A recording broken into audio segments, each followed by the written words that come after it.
Hi, I'm Jonathan Rogers, Game Director on Path of Exile 2. We're back again with another patch note preview, this time for 053. In 050, we made a huge number of changes to the in-game leagues, with a significantly better experience introducing you to each league with a questline.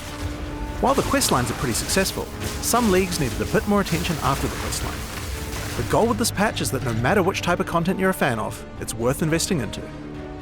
An example of this is the rewards of the Abyss Pinnacle boss, the Vessel of Coolamark. The Grip of Coolamark unique ring has some pretty chase outcomes, but most weren't hitting the mark. We've done a full pass on the modifiers available from this ring, disabling some of the lesser used ones, adding some new ones, and merging a lot of them together. He will now also always drop an Ancient Desecration currency, if you're able to defeat him at full strength. In the future, we'll be adding additional unique items to this boss because he just simply doesn't have that many. In the Abyssal Depths, we've fixed a bug which caused Abyssal rares to sometimes be missing from the area, but we're also making it so that the final large Abyssal Trove in the Abyssal Depths will now always drop desecrated currency. Between the improvements to the Abyssal Depths and the increased rewards from the Vessel of Coolamark, Abyss should feel a lot more rewarding now. Moving on to Breach. While we don't really have an issue with the Hive Fortresses while you're progressing through the questline, they are pretty underwhelming at high levels when you want to farm them, so we've made a number of changes to improve them. Firstly, Breach biomes are now much bigger, meaning you have more hives for each Breachstone. And to make those larger biomes even more enticing, we're improving the modifiers added when using multiple Breachstones to reveal them. Some of these also add new abilities to Aelith while fighting Hive Fortresses, like this one called Nemesis, which simply spawns rare monsters.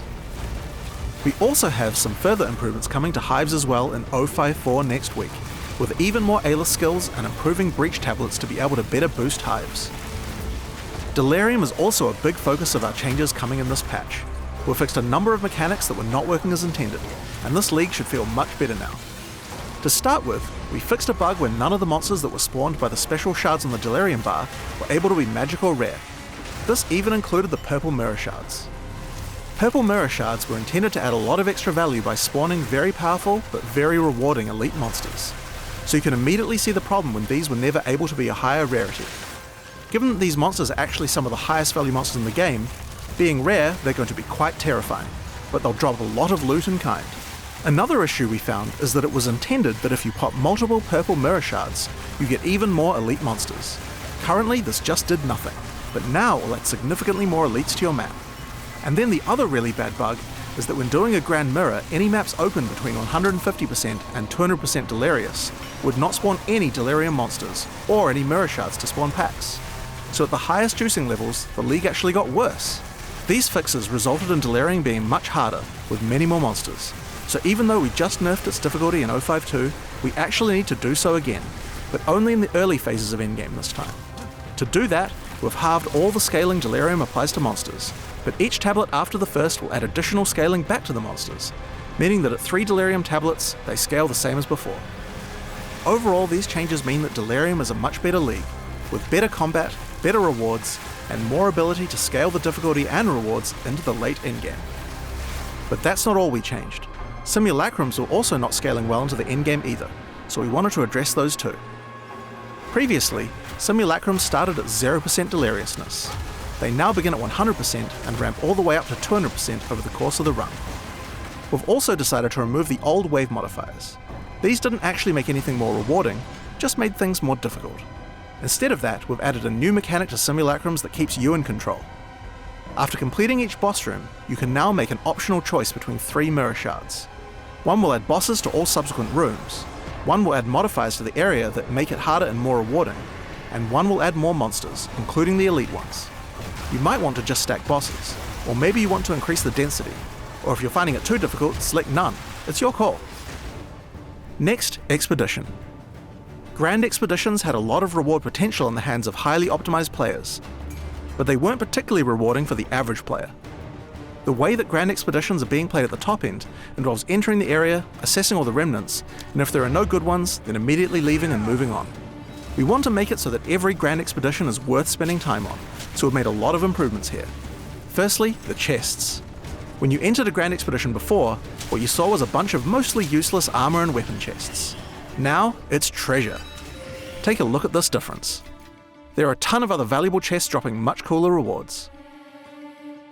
But even the weapon and armor chests are much better. Notice how the icons are golden now?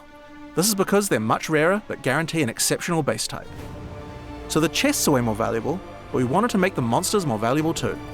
To do this, each rune which is passed on by each remnant now applies significantly more rarity bonuses to the monsters.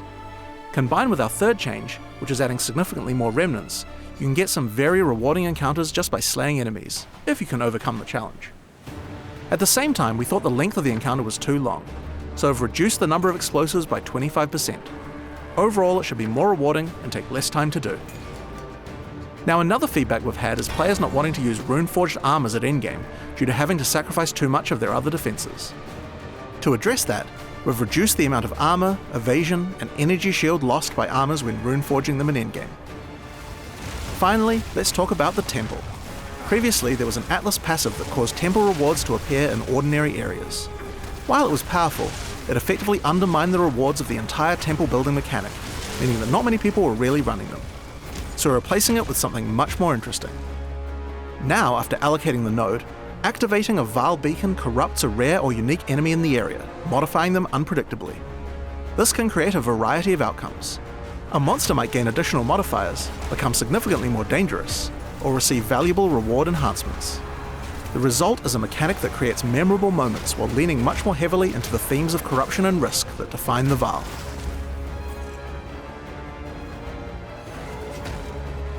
So those are the major endgame changes coming in 053.